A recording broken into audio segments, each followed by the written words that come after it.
Hello and welcome back to the Dubai Science Park Show. I'm Dr. Sheen, your host, and we're joined by a very special guest. We're joined by Marwan, who is the Senior Vice President of the Science and Education part of TCOM Group.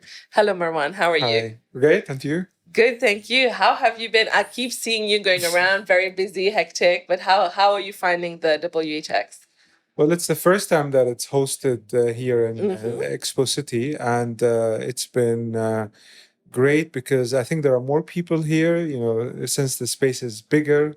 And it's just amazing to see Arab health grow into, World Health Expo, which I think explains a lot from being regional to a global player. Honestly, all the conversations we're having, this is exactly what everyone is saying, is that we can't believe this is what used to be Arab Health. Yeah. It's such a bigger global stage now. But tell me, I know you wear so many hats. I was trying to remember all of them just before now, but please tell us a little bit about all the hats that you wear. Yeah, so put it simply, I look after the science and higher education clusters of TCOM Group. With science, it's Dubai Science Park. We just celebrated the 20th anniversary last week, and we're very proud of the companies who have been with us, some of them 20 years, 15 years. And have really grown into a very nice ecosystem of 500 companies, and with more than 6,000 individuals. And just 2 years ago, I had the opportunity to kind of widen my scope and look after the higher education clusters of the group, which include Dubai Knowledge Park and Dubai International Academic City. And between the two locations or the two zones, there are more than 30 universities, close to 40,000 students. And I was very happy when I was given that position because working in science, you always work with researchers, scientists who have their roots embedded into universities. So I understood the academic ecosystem. I understood how science comes together. So for me, it was a nice addition to my portfolio. Absolutely. And as someone who is part of the Knowledge City, I teach at Middlesex. Oh, I nice. absolutely love it. And I love that it's a cluster where even if you're in different universities, you'll get to interact with each other, which is wonderful. Yeah. But I have to tell you, a lot of the conversations we're having, people are comparing the Dubai Science Park to other science parks or other business parks around the world. And everyone has such great things to say about it. So my question to you is, what did you do right? Well, I mean, I joined in 2006, June of 2006. So, looking back, I can't believe it's been 20 years, or it will be 20 years this June. But it was, one of the very bold projects. And I think that was one of the things that drew me into the project. The fact that it's not been done before, that it was very bold, very ambitious. And we had the opportunity to receive this mandate from, Sheikh Mohammed bin Rashid at that time, and the flexibility of doing it the way we think is right. So we spent some time looking at different models. How is it done in the West? How is it done in places like Singapore? And we wanted to have a model that actually works for Dubai. And I think that's where the ownership, comes. The feeling of ownership is because I was part of the strategy of the project from the beginning, and I think looking back again, a lot of people thought we were crazy at that time because it was very bold and that the right components were not available at that time, which was true. There wasn't a lot of research happening. There wasn't grants for researchers and scientists. The IP, intellectual property, was not very clear. There wasn't, VC investment into science. So all of those things represented a challenging environment. So what we decided to do, we said, let us understand what are companies doing in this sector. Companies who are successful, companies who have operations. What are they doing? Let's try to create an environment that suits them. And then we kind of can work our way backward. So instead of doing bench to market, let's do market to bench. And that's exactly what we have done. We have started with the more established companies, having logistics or offices for them, and then going a little bit into manufacturing, and then, lately with research. And now, especially post COVID, there is much more researchers available. There is grant funding available.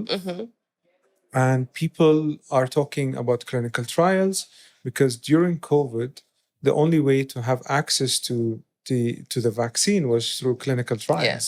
So it was a big eye opener for people that we don't want to be recipients of innovation. We want to be makers of innovation. And for you to do that, you need to start in the lab. Yeah, and I think Dubai is the place for that, right? They're always leading the way when it comes to innovation, to thinking ahead for the future.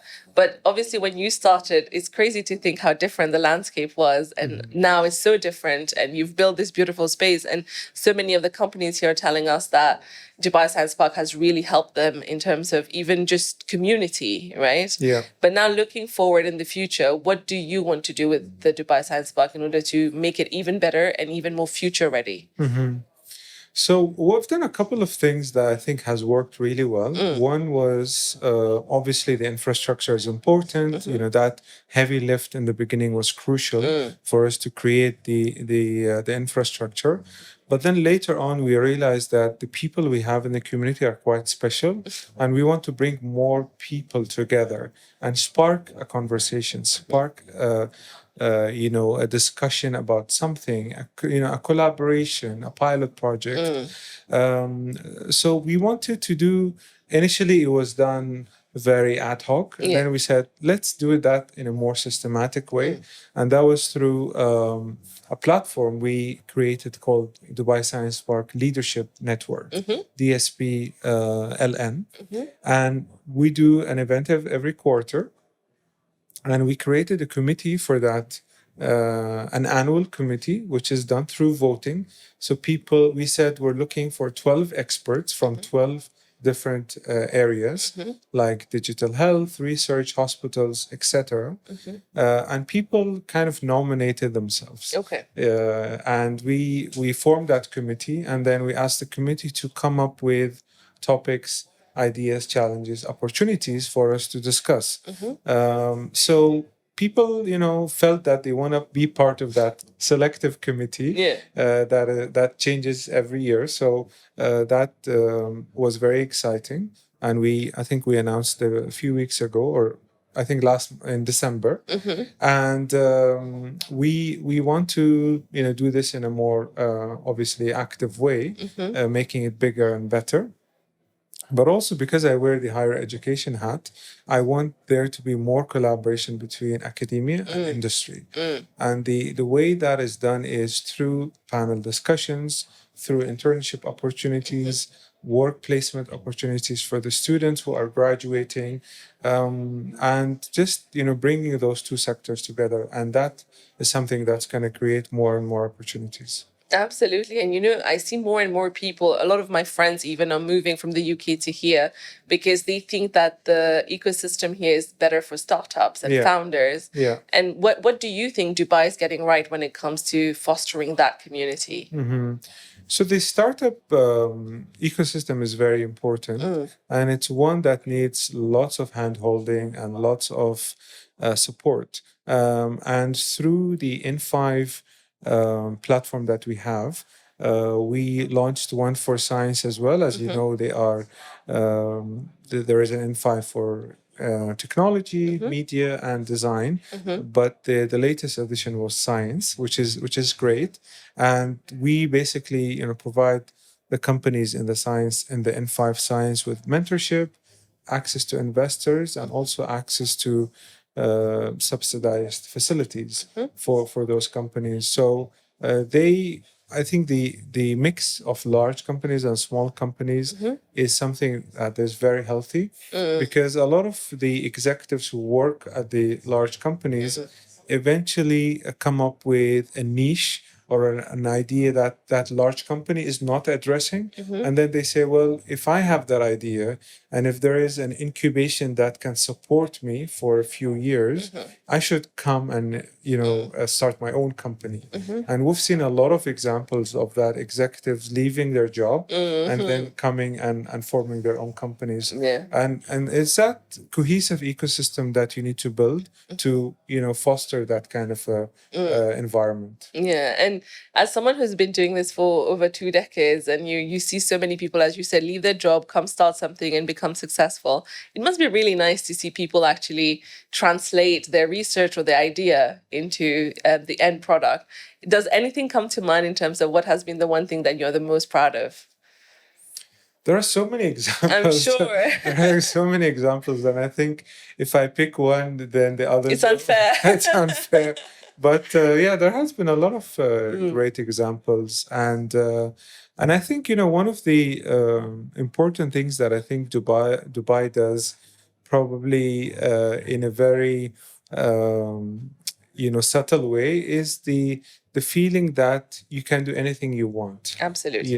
And that is so important, because you can have everything, but if you don't have that conviction or that environment that you can do anything you believe in, then you won't be able to do it.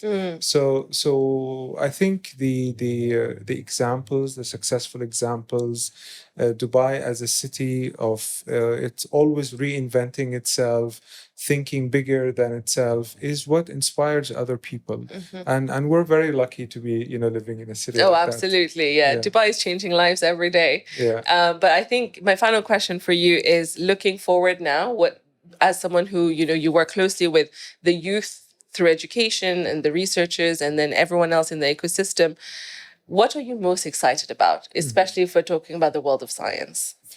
So, again, going back to the higher education sector, and maybe because I'm new to it, that's why I'm the more excited about it. But the last 2-3 years has represented the largest growth of international student numbers. And I'm sure you've seen that in Middlesex. Yeah. And, speaking to colleagues in Dubai Economy and Tourism and also KHDA, we have seen that the number of international students, meaning people who come into Dubai to study, was usually 15 to 20%. But that number is now going almost to 30%. Oh, wow. In terms of the intake of universities.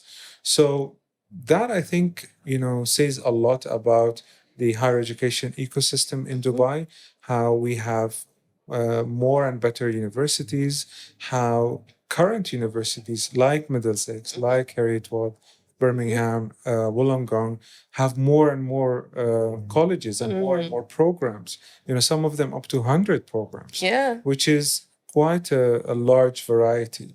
So the fact that we're attracting much more youth and Dubai becoming the city of students is really exciting, because that automatically translates into more projects within the industry, more opportunities, and more companies. Yeah, fresh blood. We love it. Yeah, exactly. Thank you so much, Marwan, for Thank everything you. that you do, for your time today, and I can't wait to see what else does DSP do. Thank you so much. Thank you.